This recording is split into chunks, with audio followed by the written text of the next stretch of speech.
The sky hung heavy over Chicago that afternoon, painted with the grey of a storm yet to fall. On the side of a cracked suburban road, amidst the hum of cicadas and the rustle of trees, Margaret Harris crouched beside her old pickup truck, her hands stained with dust and effort. Her clothes were simple, faded with too many washes, her shoes scuffed, and a silver chain peeked from under her collar, catching the last remnants of sunlight. Her chestnut hair, pulled back in a hasty ponytail, framed a face that had known both joy and hardship in its 35 years. Once a woman with dreams stitched into wedding vows and baby blankets, she was now a divorced mother of one, scraping by with 2 part-time jobs and a relentless will not to give up. Her son, Tommy, only 9, was her reason for waking up every morning. She worked at Lula's diner mornings and cleaned office buildings at night, leaving barely enough time to breathe, let alone hope. That day, her old phone, the one she'd dropped one too many times, buzzed uselessly in her hand before blacking out again. No signal, no battery, no lifeline. And her truck had started sputtering, coughing like an old man who'd had too much smoke and not enough rest. The timing couldn't have been worse. Tommy was waiting at her sister's, and she was already running late. Then came the car, sleek, shiny, arrogant in its perfection, pulling over a few yards ahead. A man stepped out, tapping his phone furiously, pacing with the impatience of someone used to the world bending to his will. He was tall, early 40s maybe, impeccably dressed in a tailored grey suit that probably cost more than Margaret's entire rent for 6 months. She hesitated. Rich men like him didn't take kindly to people like her. Still, when he muttered under his breath, "Stupid thing's frozen again. I don't have time for this," she found herself stepping forward. "Excuse me," she said gently. "I've worked in tech support before. Maybe I can help?" He looked up, startled. For a moment she thought he'd wave her off, but instead he handed her the phone with a dry scoff. "If you can fix it, you deserve a medal or a miracle." Margaret took the phone with steady hands.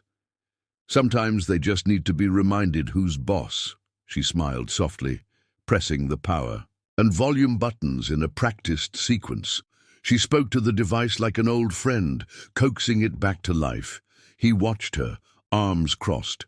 "You always fix other people's problems?" She glanced up, eyes tired but warm. "I try, it's what mothers do." The screen blinked on. Notifications rolled in. She handed it back. "There you go." He blinked. "You did it." "That'll be 25 cents, she said with a tired laugh. But he didn't laugh. His eyes had fixed on something else, the chain around her neck, a delicate silver necklace with a small blue glass pendant in the shape of a teardrop. His breath hitched, visibly. "Where did you get that?" he asked, voice tight. Margaret instinctively raised a hand to her neck. "This? It was a gift, a long time ago. Who gave it to you?" His voice had dropped lower. "Please, I need to know." She stepped back, confused. "Why does it matter?" He looked shaken, not angry, just haunted. "I gave that necklace to someone 16 years ago. She disappeared before I could find her again, and I've spent every year since wondering if she even kept it." If you are enjoying the story, type 5 in the comments and subscribe for more videos like this. If not, type 0. It helps me create even better content for you. Continuing. Margaret's heart began to thud painfully against her ribs as realization washed over her like a tidal wave. The tailored suit, the expensive car, the confidence of success. They had disguised him, transformed him from the boy she'd once known into this stranger. But those eyes, those deep hazel eyes, they were unmistakable. "My name is Margaret Harris," she said slowly. "Back then I was Margaret Anderson." His mouth fell open. "Maggie?" "Yes." "God," he whispered, almost staggering. "Maggie, it's me, Robert." The name shattered the years between them. The name she had locked in her heart, buried under bills. And betrayal, The name of the boy she'd loved when she was only 18, who'd left for Princeton after that summer with promises to write, and then nothing. "I thought you forgot me," she murmured, her voice barely audible over the distant rumble of thunder. "I didn't. My father, he intercepted my letters, told me you'd moved on, said it was best if I focused on business school." She stared at him, the necklace suddenly heavy against her chest. "I waited. I thought you didn't care. I married someone else. It didn't last." Robert looked like he might fall apart right there on the roadside, his composed exterior crumbling. "Maggie, I looked for you when I returned. Your parents had moved, and no one knew where you were. I only had a few memories and a name that might have changed." Silence stretched between them, filled with lost years and unspoken words. "I've thought about you," Margaret admitted, her eyes welling with tears she refused to let fall. "Every time I look at Tommy." "Tommy?" She glanced toward her truck, then back at Robert, searching his face. "My son. He's at my sister's right. Now, I never told him who his father was. I didn't even know if you were alive." The world seemed to stop spinning. Robert's face drained of color, and he braced himself against the hood of his car. "Are you saying—" Margaret nodded, a single tear escaping despite her efforts. "He has your eyes, and your crooked smile." Will Robert finally meet the son he never knew existed?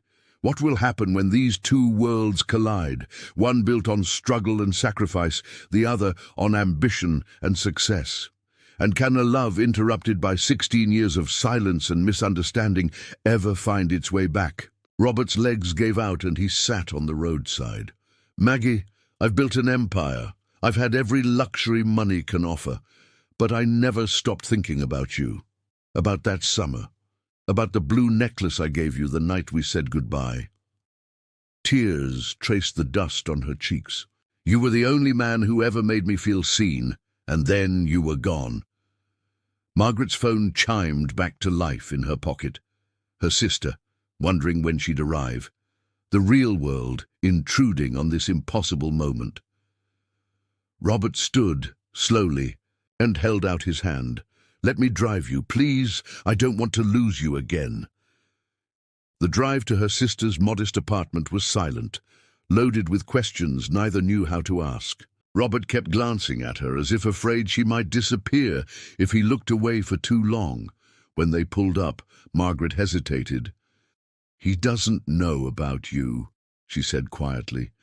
"I don't want to confuse him."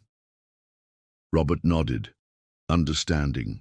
In his eyes, may I just see him? I won't say anything, I promise." Inside, Tommy was sprawled on the floor, surrounded by action figures and comic books. He looked up as Margaret entered, his smile fading when he noticed the stranger behind her. "Tommy, this is an old friend of mine, Mr. Lawrence." Robert stood frozen in the doorway, taking in every detail of the boy's face, his own eyes looking back at him, curious and wary. "Hi," Tommy said cautiously. "Hello, Tommy," Robert replied, his voice thick with emotion. "That's quite a collection you have there." The boy brightened immediately. "Do you like superheroes?" And just like that, the ice was broken. Within minutes, they were deep in conversation about Tommy's favorite characters, Robert sitting cross-legged on the floor, his expensive suit forgotten. Margaret watched them, something long buried beginning to bloom in her chest. Not quite. Hope, but its distant cousin. Will these three broken pieces ever form a whole? Can 16 years of absence be forgiven? And what happens when Robert's world, with its wealth, privilege, and expectations, collides with Margaret's humble reality? Margaret's sister, Lisa, pulled her into the kitchen. "Who is that man? And why is he looking at Tommy like he's seeing a ghost?" Margaret touched the blue teardrop pendant. "That's Tommy's father." Lisa's eyes widened. "The college boy? The one who disappeared?" "He didn't disappear," Margaret whispered. "His father made sure we lost each other." In the living room, Tommy was laughing at something Robert said, the sound piercing Margaret's heart. How many laughs had Robert missed? How many tears, scraped knees, bedtime stories? "What does he want?" Lisa asked, protective as always. Margaret shook her head. "I don't know. I only just found him again myself." When it was time to leave, Robert handed Tommy a business card. "If you ever want to talk more about those comics, you can have your mom call me." Tommy studied the card with its embossed logo. "You have your own company?" "I do," Robert said, gently. "But I didn't always. I started with nothing but an idea." In the car, driving Margaret and Tommy home, Robert was quiet, processing. When they arrived at her small, weathered house on the outskirts of town, he finally spoke. "Maggie, I know this is sudden. I know 16 years is a long time. But I want to be part of his life. Part of your life, if you'll let me." She looked at him, this familiar stranger. "We're not the same people we were back then." "No," he agreed, "we're not, but I hope that the parts that mattered are still there." "Have you or someone you know ever reunited with someone from your past in an unexpected way? Share your experience in the comments below. The next morning, Margaret's alarm blared at 4:30 a.m. as usual. She dressed quickly in her diner uniform, careful not to wake Tommy. But when she stepped outside, Robert's car was parked at the curb, and he was leaning against it, 2 coffee cups in hand. "What are you doing here?" she asked, confused. He offered her a cup. "I thought you might need this, and I wanted to talk before you had to rush off to work." She took the coffee cautiously. "I have to be at the diner by 5. "I know. I'll drive you." She hesitated, then nodded, sliding into the passenger seat that still smelled new. As they drove, he spoke of the years between them. His father's manipulation, his years abroad, the company he'd built from nothing after rejecting his family's wealth and starting over. "I wanted to prove I could do it on my own," he explained, "that I wasn't just Richard Lawrence's son." At the diner, he walked her to the door. "What time do you finish?" 2, she said. "Then I pick up Tommy from school, and later I clean. Offices from 7 to midnight." He frowned. "That's too much, Maggie," she bristled. "It's what I have to do." "I know," he said gently. I want to help." "We're not your charity case, Robert." "That's not what I meant," he said, pain flashing across his face. "He's my son, too." Through the diner window, her manager was gesturing impatiently. Margaret sighed. "We'll talk later." Later came sooner than expected. At noon, Robert returned to the diner with a legal-looking folder. He sat at the counter, waiting until her break. "What's this?" she asked when he slid the folder to her. "I've set up an educational trust for Tommy," he said quietly, "and I've put a down payment on a better apartment closer to his school." Margaret pushed the folder back, anger flaring. "I didn't ask for your money." "It's not about the money," Robert insisted. "It's about what I owe him, what I owe both of you for all the years I wasn't there." "You don't owe us anything," she said. "It wasn't your fault." "Maybe not," he conceded. "But I'm here now, and I want to do right by my son, by you." Will Margaret accept Robert's help, or is his gesture too much too soon? Can someone who has fought for everything she has learn to accept support without feeling diminished? And is Robert truly prepared for the reality of fatherhood after 16 years in the corporate world?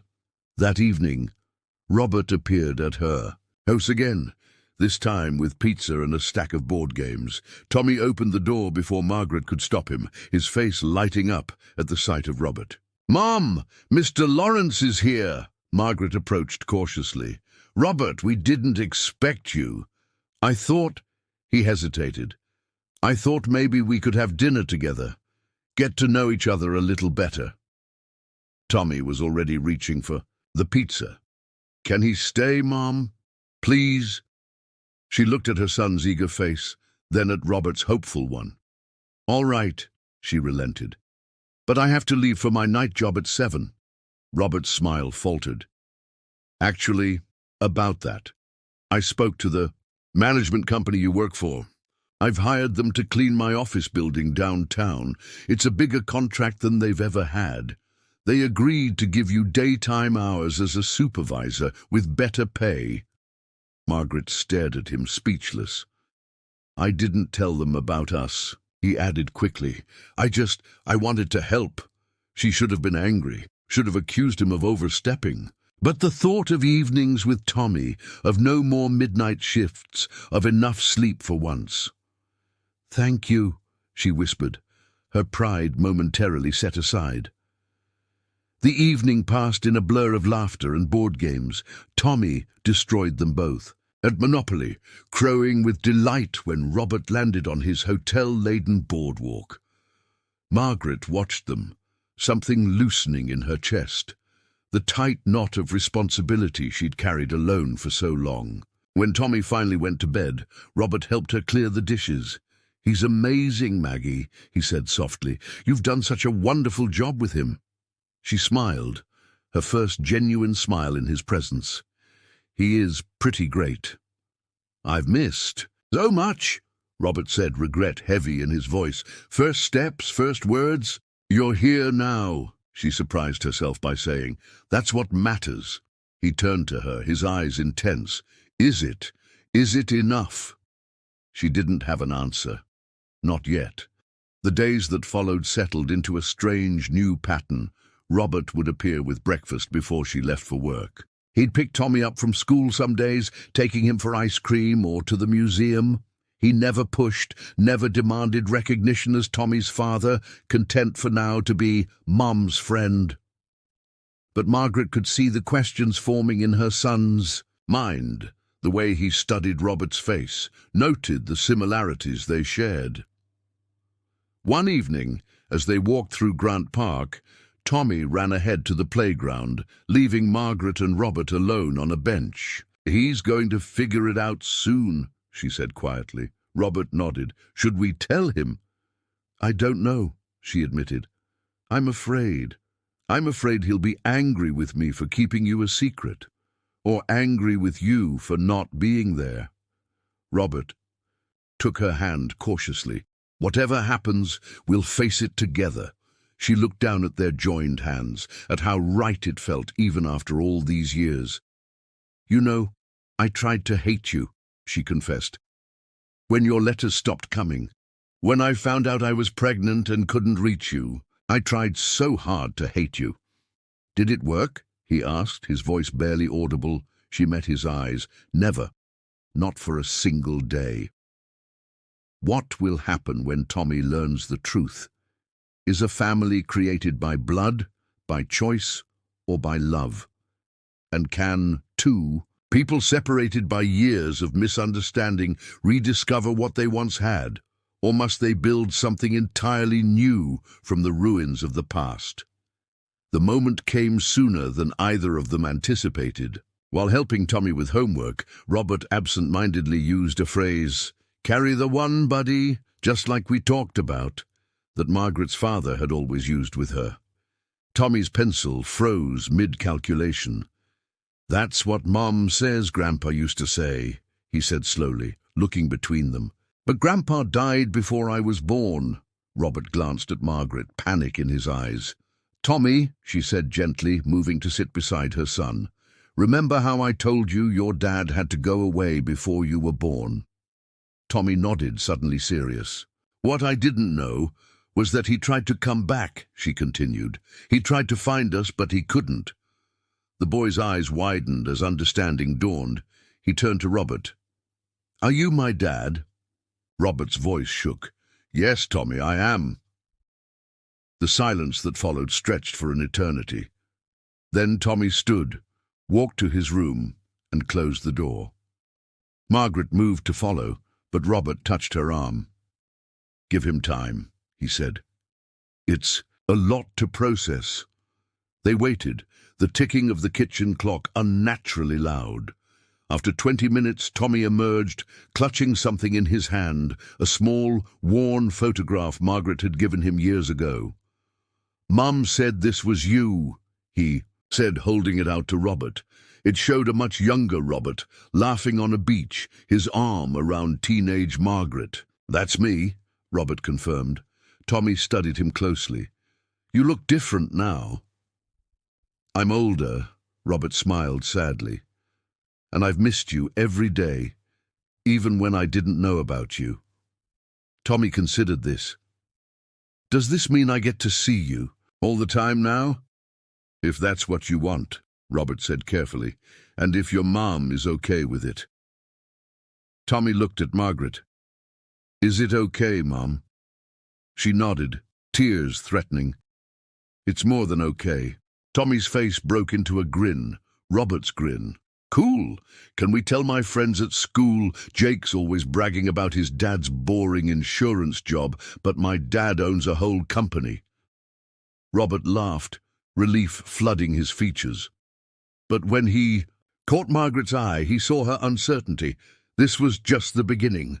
There would be questions, adjustments, complications neither of them could foresee. That night, after Tommy was asleep, they sat on her small porch, the stars above a silent audience. "Where do we go from here?" she asked. Robert took her hand. "Wherever you want, both of you. I'll follow your lead." "You have a life, Robert, a business. I can't ask you to change everything." "You're not asking," he said simply. "I'm offering. These past weeks with you and Tommy, they've been the happiest of my life." She looked at him, this man who was both familiar and strange. "We need to take it slow, for Tommy's sake." "Slow," he agreed, "but together. Could this unlikely reunion heal the wounds of the past?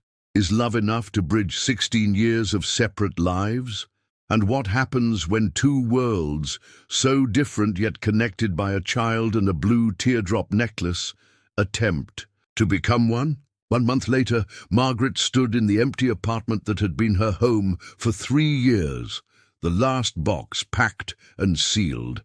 Tommy was already at the new place with Robert, setting up his room with more excitement than she'd seen in him for years.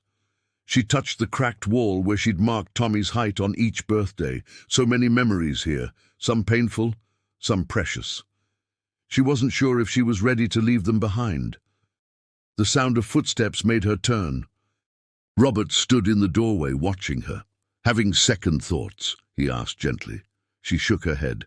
"Just saying goodbye." He crossed to her, taking the box from her hands. "The moving guys got everything else. This is the last one?" "Yes," she said. "This is it." The new apartment was everything the old one wasn't. Spacious, bright, with windows that actually opened, and a kitchen where more than one person could stand without bumping elbows.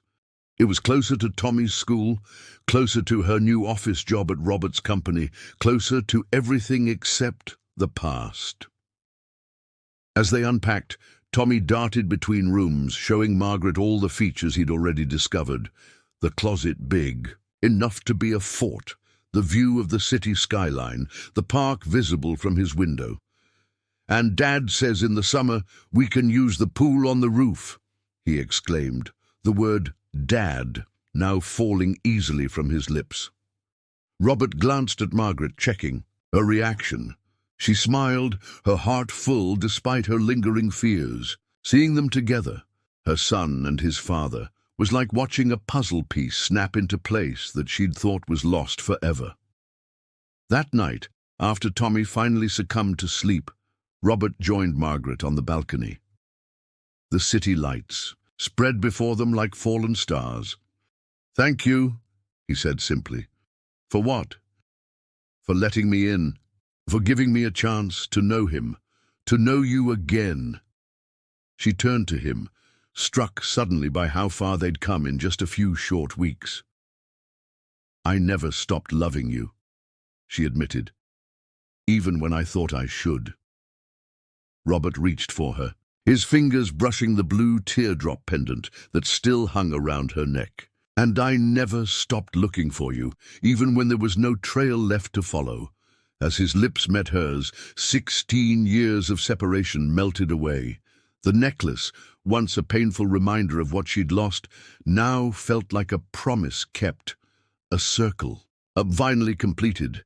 In that simple moment, beneath a Chicago sky full of possibility, Margaret realized that some loves don't ever truly break.